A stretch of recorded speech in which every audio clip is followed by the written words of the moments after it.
नमस्कार, मैं डॉक्टर नीरज भूटानी हूँ और ये आरटीएच के बारे में मेरा तीसरा वीडियो है।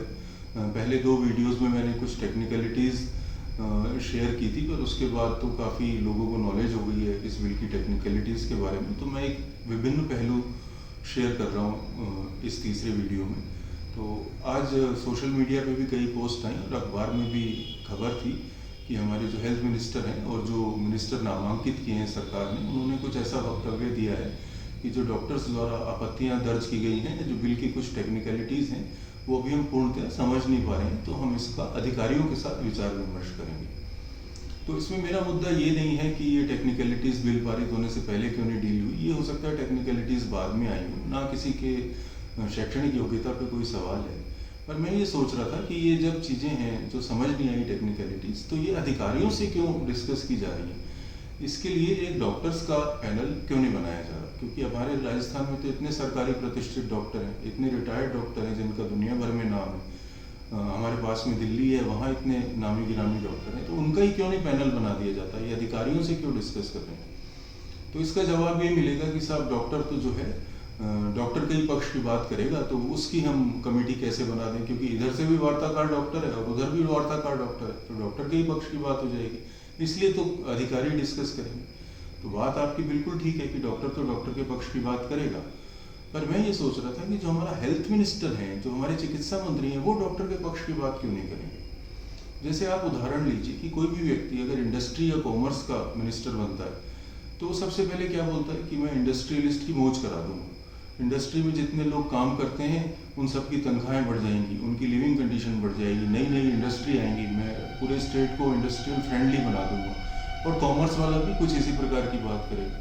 तो हमने कभी किसी चिकित्सा मंत्री को, यही चिकित्सा मंत्री नहीं, किसी और को भी ये कहते हुए क्यों नहीं सुना कि मैं हेल्थ कर्मियों की मौज करा दूंगा, डॉक्टर्स की मौज करा दूंगा, उनको काम करने की आसानी बहुत हो जाएगी, हमारे हेल्थ वर्कर की सैलरी बहुत बढ़ जाएगी। तो कभी इस तरह की बातें जो डॉक्टर्स के पक्ष की होती है वो कभी करते हुए दिखते नहीं है हमारे चिकित्सा मंत्री, यही नहीं इनसे पहले वाले। तो इसका कारण क्या है, जहाँ तक ये मुझे समझ में आता है, क्योंकि ये जो हेल्थ प्रोफेशन है ये पब्लिक डीलिंग का प्रोफेशन है, तो इसमें राजनेताओं ने दो विपरीत ध्रुव क्रिएट कर दिए कि एक तरफ है जनता और एक तरफ है डॉक्टर। तो जो जनता के पक्ष की बात है वो सब डॉक्टर के विपक्ष की बात होगी, और डॉक्टर के विपक्ष की बात जनता के पक्ष की बात होगी। ऐसा कुछ क्रिस कोर्स उन्होंने बना दिया है। तो इस वजह से कभी शायद ये अपने हेल्थ केयर वर्कर्स के हित की बात कभी नहीं करते।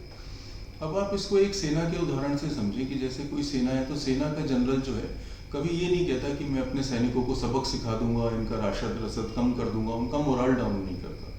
पर जो हमारे मंत्री होते हैं वो भी तो हमारे सेनापति होते हैं। अगर हम चिकित्सक कर्मी हैं तो हम सैनिक हैं, तो चिकित्सा मंत्री हमारे सेनापति हैं, तो वो इस तरह की बातें क्यों करते हैं कि मैं इनको सबक सिखा दूँ। अब इसका एक कारण तो ये है कि जो सेना होती है वो तो 100% सरकार के अधीन होती है, और उसका जो सैलरी जाती है, जो सारा खर्चा होता है, वो सरकार के द्वारा वहन किया जाता है। ये बात अलग है कि हम वो टैक्स देते हैं सरकार, उस टैक्स में से सरकार बजट बनाती है। और जो हेल्थ केयर सेक्टर है उसमें जो है गवर्नमेंट के अधीन केवल 30% है और 70% जो है वो निजी है। तो जो गवर्नमेंट के अधीन है उसको जनता जो है सरकार को पेमेंट करती है टैक्स के रूप में, और सरकार उन डॉक्टर्स को, उस हेल्थ केयर सिस्टम को पे करता है। और जो 70% प्राइवेट है उसमें डायरेक्ट जनता अपनी पॉकेट से डॉक्टर को देती है। तो फ्री इस दुनिया में कुछ भी नहीं है। जो सरकारी सुविधाएं भी हैं वो भी आप पे करते हैं, उनके लिए आपके टैक्स से आती है। अब ये जो 70% सिपाही हैं हमारे, जो प्राइवेट सेक्टर में काम कर रहे हैं, अब शायद ये राजनेता चाहते हैं कि इनको भी अपने कंट्रोल में रखें, तो नए नए रेस्ट्रिक्शंस, लेजिस्लेशन और बिल्स लाए जाते हैं। तो ये कुछ हद तक ठीक भी है, क्योंकि जो डॉक्टर और मरीज की जो रिलेशनशिप है उसमें जो पेशेंट होता है उसको हम हमेशा ज़्यादा वल्नरेबल मानते हैं, डॉक्टर के मुकाबले थोड़ा कमज़ोर मानते हैं। डॉक्टर उससे मजबूत स्थिति में होता है, तो थोड़ी तो रेस्ट्रिक्शंस या लेजिस्लेशंस होने ही चाहिए। पर ये लेजिस्लेशन जो है अब ये शायद गले के ऊपर निकल गए हैं। और जैसे पिछले साल भी आपने देखा होगा अर्चना शर्मा सुसाइड केस में, और उसके बाद से भी डॉक्टर्स को ये रियलाइज़ हुआ है कि हम दो मोर्चों पे लड़ते हैं। एक तो हम लड़ते हैं बीमारी से, उससे लड़ने में तो हमें कोई डर नहीं है, क्योंकि वो तो हमारा काम है, हमें तो जब से कॉलेज में घुसे बचपन से यही सिखाया जाता है, उसकी हमें ट्रेनिंग दी जाती है। पर दूसरी लड़ाई जो हो रही है वो हो रही है कुछ स्वयंभू लोकल नेताओं से और गवर्नमेंट रेस्ट्रिक्शन से, और वो हमें थोड़ी विचलित करती है, क्योंकि इस लड़ाई के लिए ट्रेंड नहीं है, ये हमारा काम भी नहीं है। तो हम सरकार से ये आशा करते हैं कि हमारी दूसरी लड़ाई में हमारी मदद करे कि ये लड़ाई हम कम से कम लड़ें, हम अपनी पहली लड़ाई पे ही जो हमारा मुख्य काम है फोकस करें। पर सरकार ने ऐसे बिल लाकर ना एक जैसे आग में घी डाल दिया है। और ये जो विरोध हो रहा है वो सिर्फ इस बिल का विरोध नहीं हो रहा है, पिछले कई दशकों से प्राइवेट सेक्टर जिस परिस्थिति में काम कर रहा है, शायद ये एक फूटा हुआ गुस्सा भी उभर के आया है। तो इस बिल का तो जो होता है होगा, शायद ये वापस होगा या स्थगित होगा, पर जो सरकार है और जो मंत्री हैं और जो राजनेता हैं, उनको अपना दृष्टिकोण मूलभूत रूप से बदलने की ज़रूरत है कि अगर आप चिकित्सा मंत्री हैं तो आप चिकित्सा के हित की सोचें, चिकित्सकों के, तो जनता का हित अपने आप हो जाएगा। चिकित्सकों के और जनता के हित पैरेलल लाइन बनाकर चलते हैं, ये एक दूसरे को काटते नहीं हैं। धन्यवाद।